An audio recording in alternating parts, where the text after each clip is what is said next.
Assalamualaikum dear student, welcome to the second lecture of class 9 chemistry chapter number first.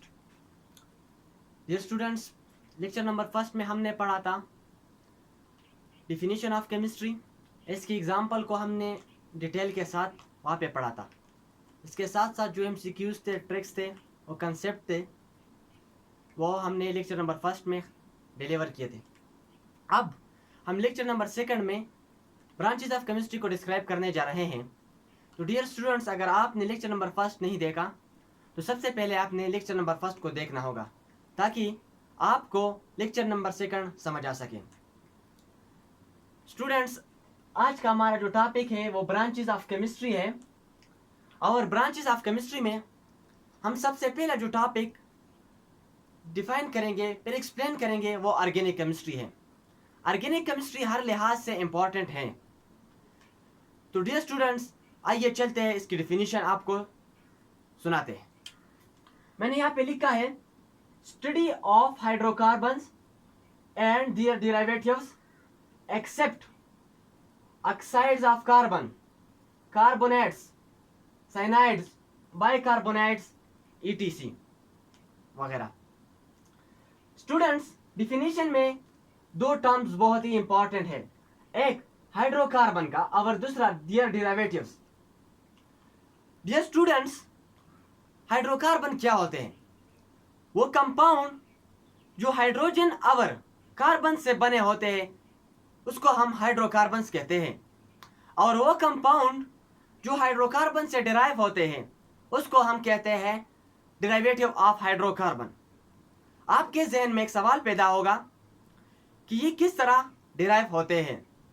तो students, जब हम एक hydrocarbon से hydrogen को रिमूव करके एस की जगह कोई और एटम को लगाते हैं, या हम इस तरह भी कह सकते हैं कि हम हाइड्रोजन को रिप्लेस करते हैं किसी और एटम से या ग्रुप ऑफ एटम से, इस कंपाउंड को फिर हम डेरिवेटिव ऑफ हाइड्रोकार्बन कहते हैं. स्टूडेंट्स, यहाँ पे एक्सेप्ट का लफ्ज आया है, एक्सेप्शन है. इस डिफिनीशन में कहा जाता है where there is exception there is MCQs. आपने गौर से यहाँ पे देखना होगा, यहाँ पे एक्सेप्शन आया है. एक्सेप्शन का मतलब क्या है? यहाँ पे हम हाइड्रोकार्बन को स्टडी करते हैं लेकिन और इसकी डेरिवेटिव की भी स्टडी करते हैं, लेकिन ऑक्साइड्स ऑफ कार्बन, कार्बन के 3 ऑक्साइड है, carbon dioxide, carbon monoxide dioxide and carbon trioxides. ये तीनों हम ऑर्गेनिक केमिस्ट्री में स्टडी नहीं करते. इसके बाद कार्बोनेट्स आते हैं. कार्बोनेट्स हमारे साथ क्या है? कार्बोनेट्स हमारे साथ CO3 आयन होता है, इसे हम कहते हैं कार्बोनेट. जो कंपाउंड कार्बोनेट से बने होते हैं, जो जिस कंपाउंड में कार्बोनेट मौजूद होता है वो कंपाउंड हम ऑर्गेनिक केमिस्ट्री में स्टडी नहीं करते. इसके बाद एक्सेप्शन नंबर 3 जो हमने लिखा है साइनाइड्स. साइनाइड्स क्या होते हैं? यानी कार्बन नाइट्रोजन, वो कंपाउंड जिसमें CN बॉन्ड प्रेजेंट हो वो हमारे साथ ऑर्गेनिक केमिस्ट्री में हम स्टडी नहीं कर सकते. इसके बाद बाइकार्बोनेट्स आते हैं. बाइकार्बोनेट्स हमारे साथ कौन से आयन्स है? वो आयन्स, कार्बोनेट का वो आयन जिसमें हाइड्रोजन हो. फिर यहाँ पे हम लिखते हैं HCO3, लेकिन माइनस सिंगल होगा. यहाँ पे 2 माइनस है लेकिन यहाँ पे हाइड्रोजन आकर इसका एक माइनस यानी प्लस आता है हाइड्रोजन, तो ये माइनस खत्म होता है और बाइकार्बोनेट में सिर्फ एक ही निगेटिव सिंबल या एक ही निगेटिव चार्ज जो है ये बाइकार्बोनेट आयन पर आता है. यहाँ पे हमने हाइड्रोकार्बन को भी डिफाइन किया. यहाँ पे एग्जाम्पल की तरफ आते हैं. एग्जाम्पल में मैंने एक लफ्ज लिखा है मीथेन. केमिकल फार्मूला है CH4. CH4 मीथेन का केमिकल फार्मूला है. इसके स्ट्रक्चर अगर हम ड्रा करना चाहे तो इसका स्ट्रक्चर इस तरह होता है. कार्बन सेंटर होता है और साइडों पे 4 हाइड्रोजन एटम्स अटैच होते हैं. यहाँ पे इस कार्बन को सेंट्रल एटम और हाइड्रोजन को टर्मिनल एटम कहा जाता है. डियर स्टूडेंट्स, एग्जांपल नंबर 2 हमने लिखा है chloride, methyl chloride. Methyl chloride क्या होता है? फार्मूला इसका होता है CH3Cl. इसका अगर स्ट्रक्चर हम ड्रा करना चाहे तो स्ट्रक्चर इसका कुछ यूं आएगा. मीथेन आएगा, बिल्कुल मीथेन की तरह आएगा, लेकिन सी यहाँ पे 4 हाइड्रोजन थे, लेकिन यहाँ पे कितने हाइड्रोजन होंगे? 3, और एक हाइड्रोजन रिप्लेस होगा किस चीज से? क्लोरीन से। जब हम मीथेन की एक हाइड्रोजन को रिप्लेस करते हैं क्लोरीन एटम से, फिर इसको हम कहते हैं क्या? इसको हम मिथाइल क्लोराइड कहते हैं। और इसी तरह मैंने तीसरा एग्जांपल जो लिखा है वो मैंने लिखा है carbon tetra chloride, CCl4। Tetra कहा जाता है 4 को, कार्बन कहते हैं कार्बन को, टेट्रा 4, एंड क्लोराइड कहते हैं क्लोराइड आयन को। तो इसका स्ट्रक्चर अगर हम ड्रा करना चाहे, मीथेन के चारों हाइड्रोजन को क्लोरीन से रिप्लेस करो, मीथेन के चारों हाइड्रोजन को क्लोरीन से रिप्लेस करो, तो क्या बनेगा? कार्बन टेट्रा क्लोराइड बनेगा। और ये हमारे साथ डेरिवेटिव ऑफ हाइड्रोकार्बन है, और ये हम स्टडी करते हैं ऑर्गेनिक केमिस्ट्री में। स्टूडेंट्स, इसके बाद ऑर्गेनिक केमिस्ट्री के बाद इनऑर्गेनिक केमिस्ट्री आता है। अगर हम ऑर्गेनिक केमिस्ट्री में हाइड्रोकार्बन और इसके डेरिवेटिव स्टडी करते हैं, तो इनऑर्गेनिक केमिस्ट्री में हम क्या स्टडी करेंगे? वो कंपाउंड जो हाइड्रोकार्बन ना हो और इसके डेरिवेटिव ना हो। सिंपली हम ये कह सकते हैं कि ऑर्गेनिक कंपाउंड के बगैर सारे कंपाउंड की स्टडी को हम क्या कह सकते हैं? हम इनऑर्गेनिक केमिस्ट्री कह सकते हैं। इसकी मिसाल अगर हम ले, तो यहाँ पे मैंने लिखा है कास्टिक सोडा। मैंने लिखा है कास्टिक सोडा का फार्मूला क्या है? NaOH। NaOH फार्मूला है कास्टिक सोडा का। इसके बाद मैंने यहाँ पे लिखा है कार्बन डाइऑक्साइड। कार्बन डाइऑक्साइड का फार्मूला क्या है? CO2। ये यहाँ पे एक्सेप्शन में भी मैंने यहाँ पे मेंशन किया है। यहाँ पे मैंने साल्ट लिखा है, तो साल्ट का फार्मूला है NaCl। ये रहा हमारे साथ इनऑर्गेनिक केमिस्ट्री। अब आती है तीसरी नंबर की तरफ हम आते हैं, वो है न्यूक्लियर केमिस्ट्री। न्यूक्लियर केमिस्ट्री में हम न्यूक्लियस की स्टडी करते हैं। नाम से ही वाज़ेह है, न्यूक्लियर। न्यूक्लियर का मतलब क्या है? न्यूक्लियस। एंड यहाँ पे हम डिफिनेशन अगर लिखना चाहें, तो study of nucleus is called nuclear chemistry. तो स्टडी ऑफ न्यूक्लियस में हम क्या क्या फर्दर स्टडी करते हैं? Changes in nucleus. न्यूक्लियस में जो चेंजेस आते हैं, न्यूक्लियस में जो चेंजेस आते हैं उसकी स्टडी हम कौन से ब्रांच में करेंगे? न्यूक्लियर केमिस्ट्री में हम स्टडी करेंगे। इसके साथ साथ न्यूक्लियर रिएक्शन, न्यूक्लियस के अंदर जो रिएक्शन होते हैं, वो जो न्यूक्लियर फिजन होता है, न्यूक्लियर फिजन हमारे साथ वो रिएक्शन है जिसमें एक बड़ा न्यूक्लियस दो छोटे न्यूक्लियस को डिवाइड होता है, तब्दील होता है, इसको हम न्यूक्लियर फिजन कहते हैं। और जब दो न्यूक्लियस कंबाइन होते हैं और एक बड़ा न्यूक्लियस बनाता है, तो इसको हम कहते हैं न्यूक्लियर फ्यूजन। ये हमारे साथ न्यूक्लियर रिएक्शन में आते हैं। यहाँ पे न्यूक्लियर रेडिएशन की बात हमने की है। न्यूक्लियर से जो रेज रेडिएट होते हैं, ये अल्फा बीटा गेमा रेज जो हमारे साथ रेडिएट होते हैं न्यूक्लियस से, ये हमारे साथ हम कौन से फील्ड में स्टडी करते हैं? न्यूक्लियर केमिस्ट्री में हम ये स्टडी करते हैं। स्टूडेंट्स, इसके बाद एनालिटिकल केमिस्ट्री आती है।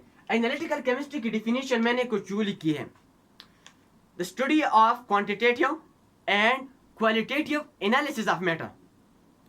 मैटर की क्वांटिटेटिव और क्वालिटेटिव एनालिसिस को हम कहते हैं एनालिटिकल केमिस्ट्री। आपके जहन में आएगा कि ये क्वालिटेटिव एनालिसिस क्या है, क्वांटिटेटिव एनालिसिस क्या है। क्वालिटेटिव एनालिसिस हमारे साथ वो तज्जिया है, वो एक्सपेरिमेंट है, वो एनालिसिस है जिसमें हम एक एटम या मैटर जिस चीज से बना है, इसकी हम टाइप या काइंड यानी किस्म को हम मालूम करते हैं, तो इसको क्वालिटेटिव एनालिसिस कहते हैं। क्वांटिटेटिव एनालिसिस हमारे साथ वो एनालिसिस है जिसमें हम एक मैटर की, एक एटम की अमाउंट को और इसकी नेचर को हम स्टडी करते हैं। ये हमारे साथ क्वांटिटेटिव एनालिसिस होता है। इसके बाद 5 नंबर जो ब्रांच मैंने यहाँ पे लिखा है, मैंने एनवायरमेंटल केमिस्ट्री लिखा है। एनवायरमेंटल केमिस्ट्री हमारे साथ वो केमिस्ट्री है जिसमें हम केमिकल और बायोकेमिकल फिनोमेना को स्टडी करते हैं, जो नेचुरल प्लेस में यानी कायनात में जो केमिकल और बायोकेमिकल जो फिनोमेना जो प्रोसेस होते हैं, इसकी स्टडी को हम कहते हैं एनवायरमेंटल केमिस्ट्री। डियर स्टूडेंट्स, जहन में सवाल पैदा होता है कि केमिकल प्रोसेस क्या है, केमिकल फिनोमेना क्या है और बायोकेमिकल फिनोमेना क्या है। स्टूडेंट्स, 2 फिनोमेना है, एक केमिकल एक बायोकेमिकल, मैंने यहाँ पे लिखा है। तो केमिकल फिनोमेना वो फिनोमेना है जो एनवायरनमेंट में तो अकर होता है, एनवायरनमेंट में तो अकर होता है, लेकिन यहाँ पे कोई लिविंग थिंग इन्वॉल्व नहीं होगी, इसको हम केमिकल फिनोमेना कहते हैं। मिसाल यहाँ पे मैंने लिखा है एसिड रेन का। एसिड रेन का मिसाल मैंने यहाँ पे लिखा है केमिकल फिनोमेना जो एनवायरनमेंट में होता है। हमारे साथ एसिड रेन क्या होता है? बेसिकली रेन तो बारिश को कहते हैं, और एसिड रेन वो बारिश होता है, rain having pH less than 5.6। जब बारिश की pH वैल्यू 5.6 से कम हो तो ये एसिड रेन कहलाता है। मैंने कल आपको बताया था कि pH 0 से लेकर 6 तक ये एसिड है, 7 जो होता है ये न्यूट्रल होता है, और इसके बाद 8 से लेकर 14 तक ये हमारे साथ बेसिक होते हैं। तो ये 5.6 से 6 से कम है तो ये हमारे साथ एसिड है, और बारिश है तो इसलिए ऐसे कहते हैं एसिड रेन। ये किस वजह से खास होता है? ये माहौल में मौजूद मुख्तलिफ किस्म के पोल्यूटेंट से ये पैदा होते हैं। के तौर पर CO2 मौजूद है, एनवायरनमेंट में CO2 मौजूद है, तो ये H2O के साथ मिलकर, यहाँ पे मैं रिएक्शन आपको लिखता हूं, H2O तो बारिश का पानी होता है, यहाँ पे CO2 है, CO2 और H2O जब रिएक्शन करता है तो हमें देता है H2CO3, जिसे हम कहते हैं कार्बोनिक एसिड। कार्बोनिक एसिड किसके नतीजे में बनता है? जब वाटर कार्बन डाइऑक्साइड के साथ रिएक्शन करता है तो हमें रिजल्ट में मिलता है कार्बोनिक एसिड, और यही एसिड बारिश की जो पानी होती है इसकी pH की वैल्यू नॉर्मल यानी 7 से गिराकर 5.6 पे ले आता है, और फिर ये एसिड की कैटेगरी में ड्रॉप होता है, तो हम इसे कहते हैं एसिड रेन। यहाँ पे जो दूसरा प्रोसेस है वो है बायोकेमिकल। बायोकेमिकल प्रोसेस वो प्रोसेस है जो लिविंग ऑर्गेनिज्म के बॉडी के अंदर होगा। अब लिविंग ऑर्गेनिज्म आप जानते हैं कि ये एनवायरनमेंट में मौजूद होता है, तो ये हमारे साथ बायोकेमिकल, बायो कहते हैं लिविंग, केमिकल केमिकल प्रोसेस होता है, और जो एनवायरनमेंट में होता है तो ये बायोकेमिकल बनता है। इसमें मैंने मिसाल लिखा है फोटोसिंथेसिस। फोटो का मतलब है लाइट एंड सिंथेसिस का मतलब है प्रोडक्शन। लाइट, सिंथेसिस मैंने मैन्युफैक्चर या production.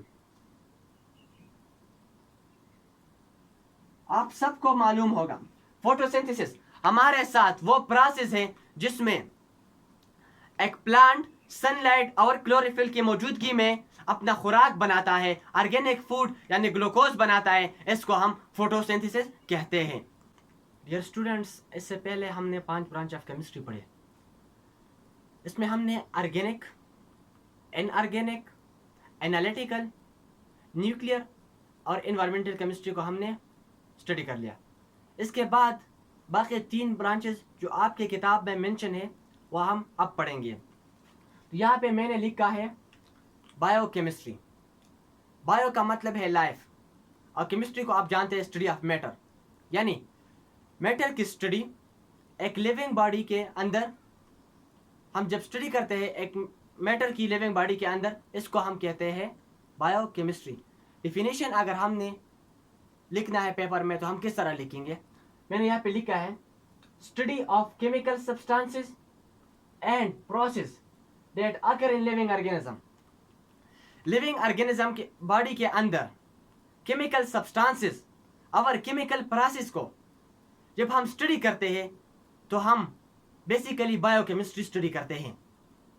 For example, living body में जब ग्लूकोज मौजूद होता है, मैंने एग्जांपल भी यहाँ पे लिखा है ग्लूकोज। ग्लूकोज का फार्मूला है C6H12O6। ग्लूकोज कैसे पैदा होते हैं, सिंथेसिस कैसे होती है? ये फोटोसिंथेसिस के जरिए ग्लूकोज बनते हैं। ग्लूकोज फोटोसिंथेसिस के जरिए बनते हैं। इसकी कंपोजिशन अगर हम देखें, कंपोजिशन की डिफिनेशन में मैंने आपको 2 बातें समझाई थी। एक हम काइंड ऑफ एटम डिफाइन करेंगे इसमें, और एक रेशो ऑफ एटम। तो काइंड ऑफ एटम कार्बन है, हाइड्रोजन है और ऑक्सीजन है। रेशो क्या है? 1:2:1। इसका रेशो 1:2:1 है, और इसमें 3 किस्म के एटम है, कार्बन, हाइड्रोजन और ऑक्सीजन इसमें पाए जाते हैं। अगर हम ग्लूकोज की डिकम्पोजिशन की बात करें, डिकम्पोजिशन असल में क्या होता है? डिकम्पोजिशन हमारे साथ वो प्रोसेस है जिसमें एक चीज खत्म होता है। जब ग्लूकोज डिकम्पोजिशन ग्लूकोज की होती है यानी ग्लूकोज खत्म होता है तो ये कन्वर्ट होता है किस चीज में?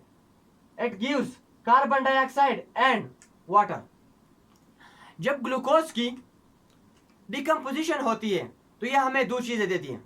इसकी डिकम्पोजिशन किस चीज की प्रेजेंस में होती है? ऑक्सीजन की प्रेजेंस में होती है। और जिस प्रोसेस में इसकी डिकम्पोजिशन होती है इस प्रोसेस को हम क्या कहते हैं? इस प्रोसेस को हम रिस्पिरेशन कहते हैं। रिस्पिरेशन हमारे साथ वो प्रोसेस है जिसमें ग्लूकोज और ऑक्सीजन रिएक्ट करने के बाद कन्वर्ट होते हैं कार्बन डाइऑक्साइड और वाटर को, और इसके साथ साथ एनर्जी रिलीज होती है in the form of ATPs, adenosine triphosphates की शक्ल में एनर्जी हमें मिलती है।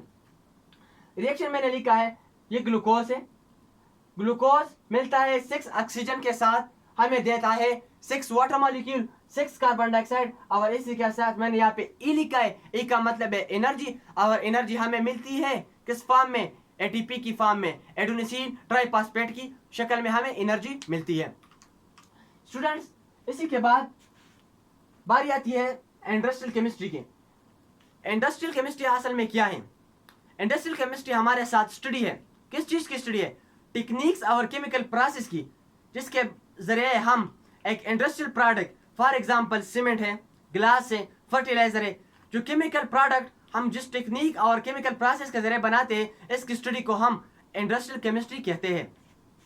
फॉर एग्जांपल मैंने सीमेंट लिखा है, यहाँ पे ग्लास लिखा है, फर्टिलाइजर प्रोडक्शन, ये केमिकल प्रोडक्ट है। इसके प्रोडक्शन के लिए जो टेक्निक और जो केमिकल प्रोसेस इस्तेमाल होते हैं इसको हम किस फील्ड में रखते हैं? इंडस्ट्रियल केमिस्ट्री की फील्ड में से डालते हैं। स्टूडेंट्स, सवाल पैदा होता है कि टेक्निक और केमिकल प्रोसेस में क्या फर्क है? टेक्निक क्या है, केमिकल प्रोसेस क्या है? केमिकल प्रोसेस हमारे साथ वो अमल है जिसमें केमिकल रिएक्शन इन्वॉल्व हो, जिसमें केमिकल रिएक्शन होता है, और टेक्निक हमारे साथ वो प्रोसेस है जिसमें कोई रिएक्शन नहीं होता।